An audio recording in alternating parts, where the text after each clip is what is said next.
upheaval that had ousted General Marcos Pérez Jiménez from power 7 months earlier. He framed the restoration of democratic rule in Venezuela as part and parcel of an unmistakable hemispheric trend. Pérez Jiménez is overthrown. Trujillo is teetering. Batista's days are numbered. Paraguayan dictator Alfredo Stroessner and Somoza know they must soon answer to their people for their sins.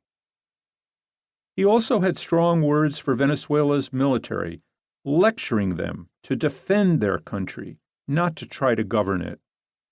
In appreciation of his message, the packed house at the bullring waved white handkerchiefs, an honor usually reserved for gallant bullfighters.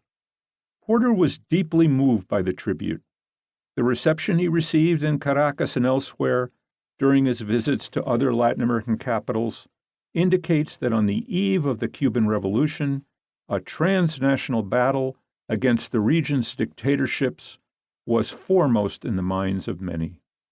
Latin Americans' very different responses to an inveterate Cold Warrior like Nixon and a liberal critic raise intriguing questions about why scholars persist in framing the Cold War as a Manichaean battle between left and right, one in which the global South is cast as either a witting or an unwitting proxy. What if that era were told from the perspective of the many who preferred reform instead of revolution?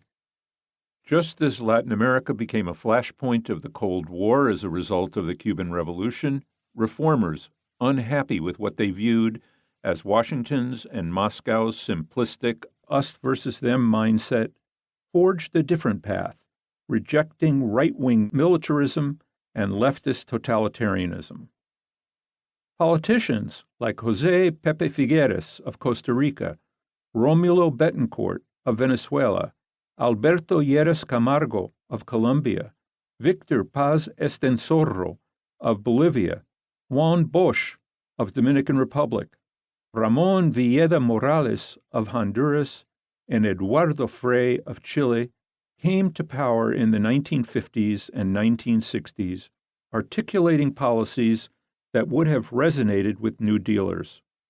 Electoral democracy, a safety net for the poor, the curbing of exploitative monopolies, and a modest agrarian reform. They may have opposed the policies of a particular administration in Washington, but they never once questioned the inevitability of North American hegemony in the hemisphere. Reformers built formidable political machines, enlisting the support of tens of thousands of professionals, teachers, students, small business owners, union rank and file, and peasants. How does the periodization of the Cold War as a discrete era hinder our own understanding of the region's political evolution during the 20th century? Latin America's democratic crusade boldly contends that the Cold War came late to Latin America. Until the Cuban Revolution, the battle was not between capitalism and communism for many Latin Americans. That was Washington's abiding preoccupation, but democracy versus dictatorship. Beginning in the 1920s, the fight against authoritarianism was contested on multiple fronts: political, ideological, and cultural, taking on the dimensions of a crusade. Grafted onto this extended conflict was a belated Cold War with all its convulsions.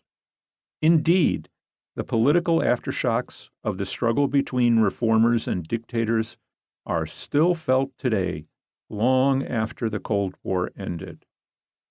Broad multi-class parties, such as Venezuela's Acción Democrática, AD, the Peruvian Alianza Popular Revolucionaria Americana, or APRA, Colombia's Liberal Party, Costa Rica's Partido Liberación Nacional, the PLN, Chile's Christian Democrats, and Argentina's Radical Party enjoyed widespread support in contrast to the region's weak, fractious leftist parties, which were badly tarnished by opportunistic alliances with dictators. One might presume that leftists were the chief preoccupation.